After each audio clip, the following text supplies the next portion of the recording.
Meu irmão, olá minha irmã, que bom que chegamos a mais uma semana em que vamos ter a oportunidade de estudar a Bíblia através da lição da Escola Sabatina. Nesse trimestre nós estamos estudando, o último trimestre do ano, um tema bastante importante para o nosso crescimento espiritual: educação e redenção. E essa semana nós estamos na 6ª semana da lição da Escola Sabatina. Nós vamos estudar um tema que também é bastante importante: outras lições do Mestre dos Mestres. Toda semana a lição traz temas importantes para nós nos questionarmos sobre qual é a nossa condição de salvação, qual é a nossa condição diante de Deus, como nós estamos encarando a nossa vida diária com Deus, com Cristo. E essa semana nós temos um tema muito importante. A pergunta da lição aqui que é bem clara e direta, está dizendo assim: quem de nós nunca teve vergonha de si mesmo? Quem de nós já não cometeu alguma coisa que nós nos envergonhamos? E aí a lição vai mais além, pergunta: imagine então como foi estar na situação de Adão e Eva depois que eles comeram do fruto da árvore proibida? Ou quando Jacó enganou seu pai para que ele o favorecesse em detrimento de seu irmão mais velho, tendo depois de que fugir da ira de seu irmão, como será que Jacó dormiu aquela noite? Imagina você que você fosse a mulher apanhada em flagrante adultério, lá em João 8, versículo 4. Todos nós, assim como esses personagens, passaram por situações difíceis. Mas, graças a Deus, o Evangelho é universal e a morte de Cristo foi em favor de toda a humanidade. Quando nós olhamos para o capítulo 3 de Gênesis, nós vemos ali o capítulo talvez mais triste, mais melancólico, porque é ali que o ser humano falha, ali que o ser humano cai, ali que o ser humano peca, ali que o ser humano desobedece ao nosso Deus. Mas aqui a lição também ainda nos orienta para essa semana, dizendo: sejam quais forem as nossas diferenças, certamente uma coisa nos une: nossa natureza pecaminosa. Se nós falhamos lá no Éden, em consequência disso, todo ser humano, toda a raça humana é pecadora. Não existe nenhum ser humano perfeito, ser humano que não pecou, à exceção de Cristo Jesus. E nós, durante essas semanas, vamos entender que Deus tem aqui para nós algumas situações em que Jesus atuou para nos salvar e tem agido na nossa vida para a nossa salvação. Portanto, a verdadeira educação cristã deve nos mostrar uma única solução para a nossa situação bastante trágica. Qual é a solução perfeita para o nosso pecado, ou seja, para a situação trágica que o ser humano vive? Cristo, o Mestre dos Mestres. E esse tema vai direcionar a nossa lição desta semana. Vamos ter algumas situações em que nós vamos ver o plano da redenção. Se é verdade que o ser humano falhou, nós podemos dizer que o nosso Salvador, Jesus Cristo, foi perfeito, não falhou e nos salva, cravando o pecado na cruz do Calvário. Que todos nós, irmãos e irmãs, possamos ter uma semana de muitas bênçãos, que possamos cada dia esmiuçar esse estudo bíblico, porque nós só dessa forma vamos entender qual é a boa e perfeita vontade de nosso Deus para conosco. Que todos tenham uma lição abençoada, que tirem seus proveitos para a sua vida espiritual e que todos possam não deixar nenhum dia de lado. Todos os dias vamos acordar, fazer a primeira coisa, estudar a Bíblia e a lição da Escola Sabatina. Que Deus nos abençoe. Essa é a minha oração por mim e por todos vocês. Amém. Meu irmão, olá minha irmã. Continuando a nossa lição dessa semana, vamos estudar agora a parte de domingo, 1º de novembro. Em vez de se esconder é o título desse dia. A primeira pergunta, que está em Gênesis 3, de 1 a 11, que fala sobre o relato da queda do ser humano. Por que Deus perguntou a Adão: onde estás? Quando nós estudamos o relato da queda, muitas vezes nós passa por batido essa pergunta que Deus fez a Adão e Eva. Mas será que Deus se perdeu? Será que Deus não achou Adão e Eva no jardim do Éden? Não, né, irmãos? Deus é onisciente. Deus sabe todas as coisas, tudo que acontece. Mas a pergunta de Deus aqui para Adão era justamente para que o casal percebesse o erro da sua real situação. Percebessem que eles tinham tomado uma decisão errada e que com isso haveria tristes resultados de suas ações. Então Deus não tinha perdido Adão e Eva. Na verdade, Ele queria que eles se conscientizassem do que eles tinham cometido, do tamanho erro que eles tinham cometido. Eu fico pensando, e aqui para refletir, Adão e Eva aceitaram os argumentos da serpente, né, no caso que estava representando ali o diabo. Lúcifer conseguiu enganá-los e eles acharam que os seus argumentos eram mais fortes do que os argumentos de Deus. Ou seja, colocaram Deus de lado. Ou seja, eu posso servir de norma para avaliar a minha vida. Posso ser Deus para mim mesmo. Eu tenho autoridade acima da palavra de Deus. Que triste isso, irmãos, e as consequências nós sabemos quais foram. E muitos hoje, nos dias de hoje, ainda continuam tomando essa mesma decisão. Eu posso ser Deus da minha vida. Eu posso tomar as minhas decisões que eu achar melhor. E deixam Deus de lado. Mas, Romanos 5, 11 a 19, Paulo relacionou diretamente o que Adão fez no Éden com o que Jesus fez na cruz. Como Jesus desfez o que Adão tinha feito no Éden. Eu peguei aqui 2 versos, né? O verso 17 diz assim, vou pegar a Bíblia aqui, o verso 17 diz assim: se pela ofensa de um e por meio de um só reinou a morte, muito mais os que recebem a abundância da graça e o dom da justiça reinarão em vida por meio de um só, a saber, Jesus Cristo. E no capítulo ainda 5, no verso 19, porque como pela desobediência de um só homem, muitos se tornarão pecadores, assim também por meio da obediência de um só, muitos se tornarão justos. Ou seja, aquilo que Adão pecou, aquilo que Adão falhou, Jesus foi perfeito. Jesus nos resgatou na cruz do Calvário. Lá Jesus cravou o pecado, derrotou o pecado para sempre. Então, se nós fomos toda a raça humana, por causa de um ser, todos tiveram as consequências do pecado e, por consequência, nós perdemos a vida eterna, mas, pela obediência de um só homem, a Jesus Cristo, nós ganhamos a vida eterna novamente. E a lição diz assim: será que a pergunta de onde estás pode ser feita a nós hoje? Ou seja, onde você está em seu pecado e culpa em relação a Jesus e o que ele fez para resgatá-lo dessa condição?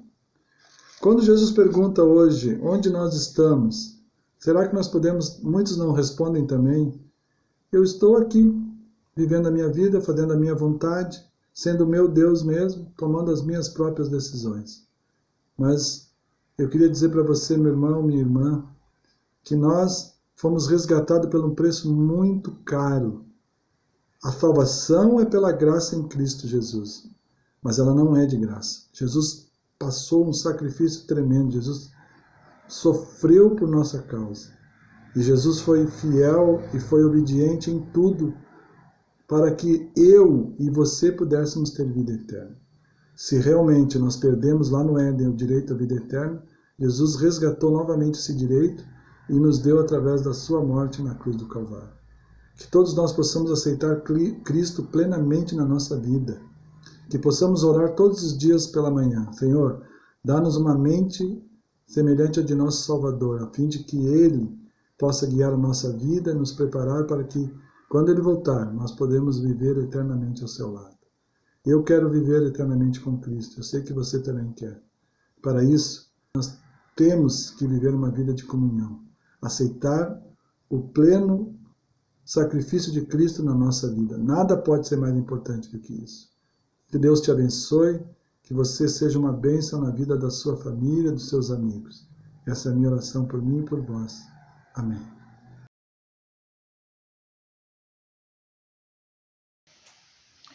Bem, meus irmãos, após essa Linda explanação.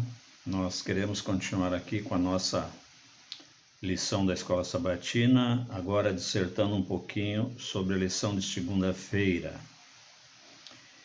E segunda-feira,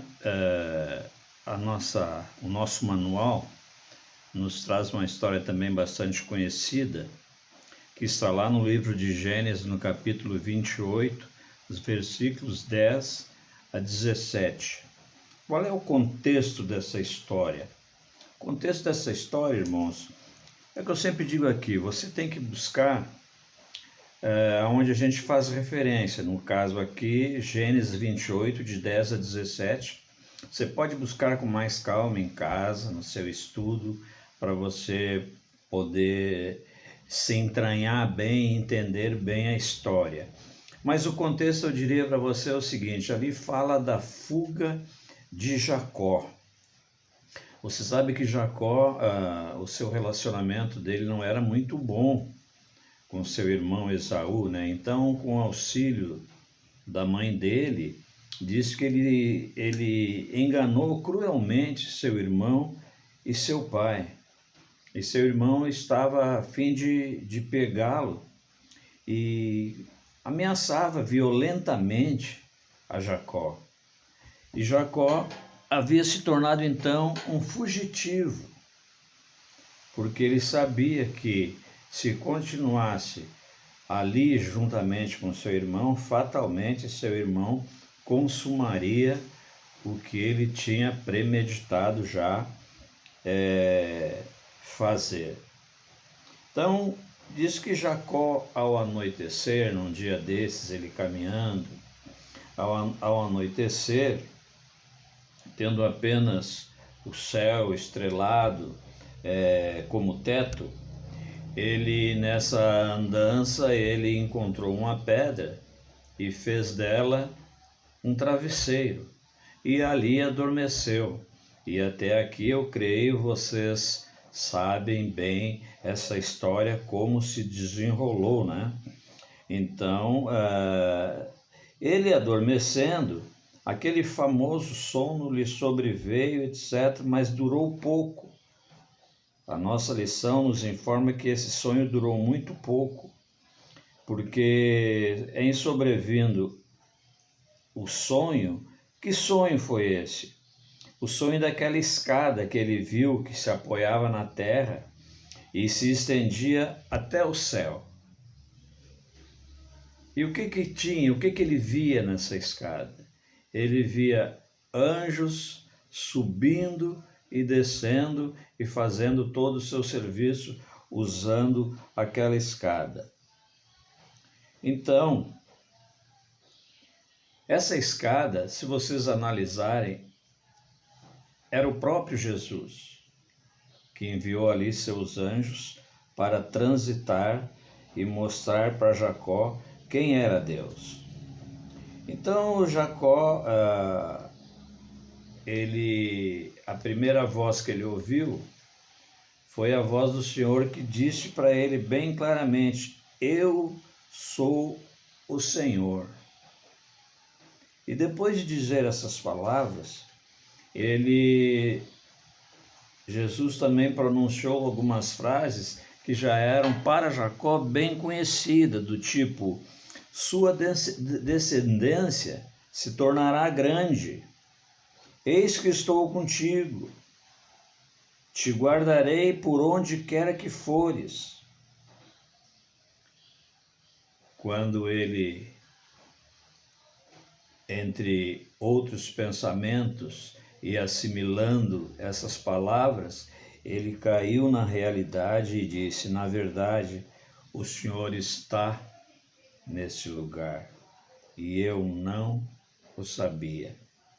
E o nosso manual de estudo diz que ele nunca esqueceu daquele lugar. E dali em diante ele prometeu lealdade ao seu Deus e ao nosso Deus. Não é bonito, irmãos? Então, Deus tem várias maneiras de falar conosco. Ele fala conosco através até de um sonho, que nem foi o caso de Jacó.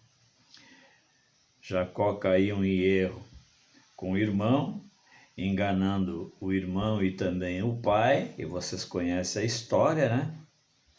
Então, pela fúria do irmão, ele teve que se tornar um fugitivo. E nessa peregrinação ele sentiu cansaço, evidente, encontrando no caminho uma pedra, fizeram um travesseiro. E aí a história vocês já sabem, eu acabei de contar, né? Mas o cerne da questão é que Deus fala com você e fala comigo de diversas maneiras. Então ele pode usar um sono pesado e pode fazer você se acordar, pode você sonhar coisas maravilhosas, pode lhe mostrar coisas maravilhosas, como fez a Jacó, por exemplo.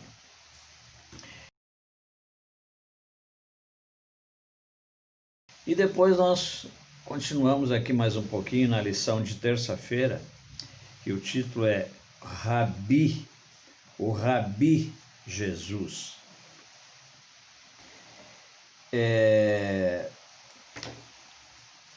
Eu queria fazer uma explanação primeiro. Às vezes as pessoas não sabem, e eu acho que o cunho dessa lição e de outras é a gente passar para frente aquilo que a gente sabe. E a gente sabe que a nossa classe é normalmente classe heterogênea, né? Um sabe bastante, outro sabe um pouco, outro sabe um pouco menos, enfim. E nós estamos ali para aprender uns com os outros. Então o título da lição é O Rabi Jesus.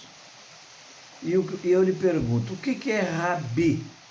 Você não tem obrigação de saber, mas eu vou lhe dizer, Rabi significa mestre. Então dizer o Rabi Jesus significa dizer o mestre Jesus. E em João, capítulo 1, no versículo 1, diz assim: no princípio era o verbo, e o verbo estava com Deus, e o verbo era Deus. Meus irmãos, de todas as introduções de capítulos do Novo Testamento, nenhuma é mais famosa do que essa. Nenhuma. Porque no princípio era o verbo. Aí você fica, mas o que é verbo? Também nós vamos cair naquela mesma proposta que eu estava falando, né? Aquela dúvida, um sabe, outro não sabe, mas o que é o verbo?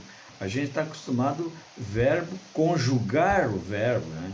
Primeira pessoa, segunda pessoa, terceira pessoa e assim por diante, né? A gente tem essa ideia, mas aqui tem uma outra conotação.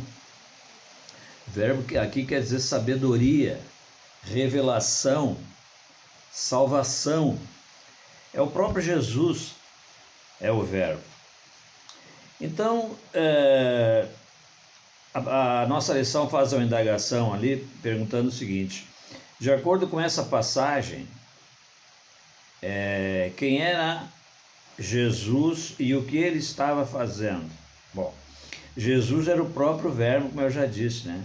Que se fez carne e habitou entre nós, o unigênito do Pai. E eu gostaria que vocês também, juntamente com aquele outro texto que eu dei lá, de Gênesis, que você tivesse um tempinho, pode anotar aí para ler também João capítulo 1, o Evangelho de João, né? Capítulo 1, do verso 1 ao verso 14. Porque diz ali, entre outras coisas, que segundo o Novo Testamento, e mais precisamente nesse livro, diz ali que Deus foi personificado em Jesus. Por meio de Jesus podemos aprender sobre a vontade de Deus e sobre o seu caminho, pois Jesus é Deus.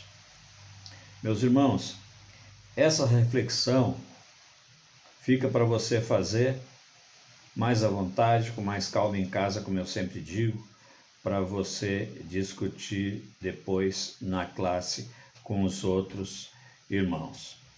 Amém? Foi um privilégio mais uma vez ter estado com vocês, e eu não me alongo muito, até porque o nosso pastor disse uma vez o seguinte: meus professores, vocês não devem levar a lição mastigada, vocês têm que fazer uma explanação por cima e o aluno deve estudar. porque senão fica muito fácil. Então, irmãos, vamos traçar aqui um paralelo, o esforço e o sacrifício de Jesus pela tua vida e pela minha vida. Vamos traçar um paralelo, tudo isso, com o sacrifíciozinho de se recolher 15, 20 minutos, meia hora, e estudar sobre a lição.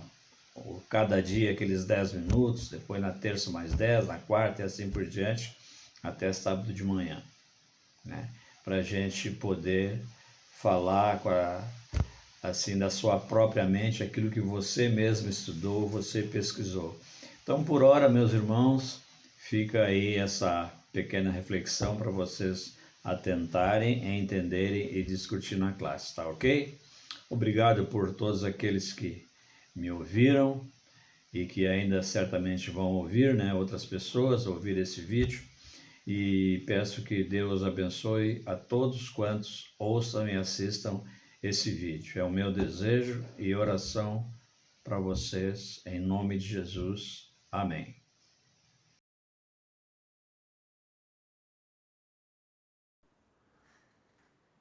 Olá, tudo bem? Vamos agora dar continuidade ao nosso estudo. Nós temos agora um tema que desperta bastante atenção dentro desse contexto, que é retrucar. O subtítulo do nosso estudo é A Mulher que Retrucou. Quem é que essa mulher retrucou? Nada mais, nada menos do que Jesus Cristo. É claro que ninguém de nós gosta de ser retrucado, mas se nós pararmos para analisar o porquê que ela retrucou, retrucar o que é? É adicionar um comentário a algum fato, alguma afirmação, alguma atitude de alguém. E essa mulher retrucou. Mas vamos verificar dentro de que contexto e o porquê que ela retrucou. Agora eu convido você a ler a Bíblia conosco na seguinte passagem. Acompanhe comigo Mateus capítulo 15, a partir do verso 21. Nós não vamos ler na íntegra, mas as principais etapas deste episódio. Jesus estava partindo e retirou-se para Tiro e Sidom. De repente, uma mulher cananeia se depara com Jesus. O interessante é que lá no verso 23 nos diz assim: Ele, porém, não lhe respondeu palavra, e os discípulos, aproximando-se, rogaram-lhe: Despede-a, pois vem clamando atrás de nós. Manda-la embora, despede ela. Mas Jesus respondeu: Não fui enviado senão as ovelhas perdidas da casa de Israel. É como se Jesus dissesse: a minha missão, né, é para as ovelhas de Israel, para o povo de Israel. E aqui no verso 26, ela diz, no verso 25 nós temos de forma bem clara: ela, porém, veio e o adorou, dizendo: Senhor, socorre-me. Veja só, um pedido de socorro, um pedido de ajuda, diretamente àquele que realmente tem poder e capacidade de ajudar qualquer pessoa em qualquer situação.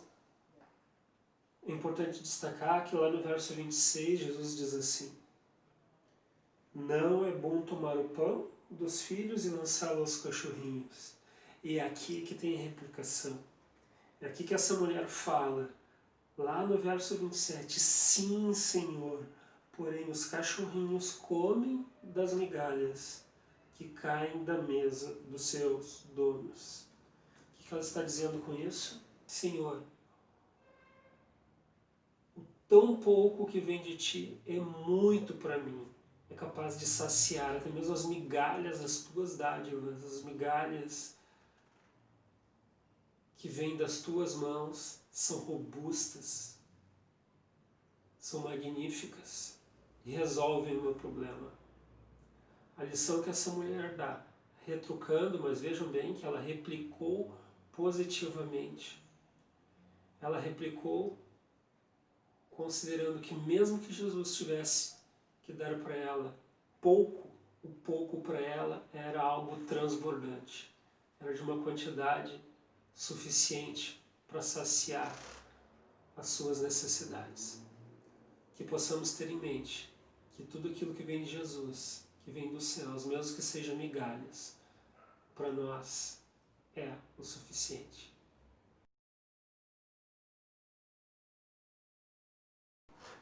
Agora nós vamos falar sobre o aluno que entende. Isso aí está lá em Marcos 10, a partir do verso 46. Todos nós, em algum momento, fomos alunos, ou estamos sendo alunos. E que bom quando o mestre sabe que o seu aluno entendeu a lição, entendeu aquele aprendizado. Mas de que aprendizado que nós gostaríamos de falar agora? Um aprendizado relacionado ao cego de Jericó. Acompanhe comigo a passagem bíblica para que a gente possa mergulhar um pouquinho nessa história. Lendo a passagem bíblica, iniciando no verso 46, que fica claro que Jesus foi para Jericó e Jesus para, lá no verso 49, parou Jesus e disse: chamai-o. Chamaram então o cego, dizendo-lhe: tem bom ânimo, levanta-te, ele te chama. No verso 49, Jesus atende o chamado. E se deparando com aquele homem, Jesus pergunta: o que você deseja? No verso 51, que queres que eu te faça? Respondeu o cego: mestre. E olha só, como um bom aluno, ele se dirige a Jesus com a palavra mestre. E não está dizendo só que reconhece a autoridade de Jesus, mas ele está dizendo: mestre, eu também quero aprender de ti. Então a resposta dele é: mestre, que eu torne a ver. Então Jesus disse: vai, a tua fé te salvou. E imediatamente tornou a ver. E preste atenção nas últimas palavras do verso 52. E seguia a Jesus estrada afora. Com qual objetivo esse homem que agora tinha uma visão cristalina, nítida, resolveu seguir Jesus? Ele podia muito bem ter tomado outro caminho e ido para outros cenários, desfrutar de sua visão, desfrutar, de repente, daquilo que ele só ouvia falar. Ter a imagem real do local em que ele estava, das pessoas, do cenário, do contraste das cores. A primeira coisa que ele resolveu fazer foi seguir a Jesus. Na condição de discípulo, na condição de aluno, aluno que entendeu que a melhor opção naquele momento para desfrutar da bênção recebida era seguir a própria fonte da bênção, que é Jesus Cristo. Quando você aprende de Jesus dia a dia, você se aproxima de Jesus ou você se distancia de Jesus? Tente tomar a mesma decisão que esse cego tomou. Ele teve o seu pedido atendido. Ele aprendeu com o mestre e seguiu o mestre por algum tempo.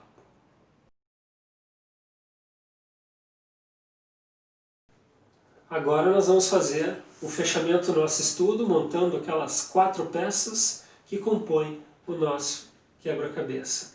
Anote lá. A primeira peça, a primeira palavra-chave é graça. O nosso mestre é repleto de graça. Graça é algo que nós não merecemos. É algo do qual nós desfrutamos, mas não temos nada que nos torne elegível àquilo. Portanto, Jesus nos concede inúmeras bênçãos, inúmeras facilidades, inúmeros ensinos que são beneficentes para a nossa vida, porque Ele é repleto de graça. Então, primeira palavra, graça. Segunda palavra, justificação. Ou seja, Jesus Cristo é tão fantástico que através da sua justiça Ele se interpõe a nós. Porque se nós defendêssemos daquilo que é justo aos nossos olhos, ou da nossa demonstração de justiça, nós jamais conseguiríamos a vitória. Nós jamais conseguiríamos nos candidatar à eternidade.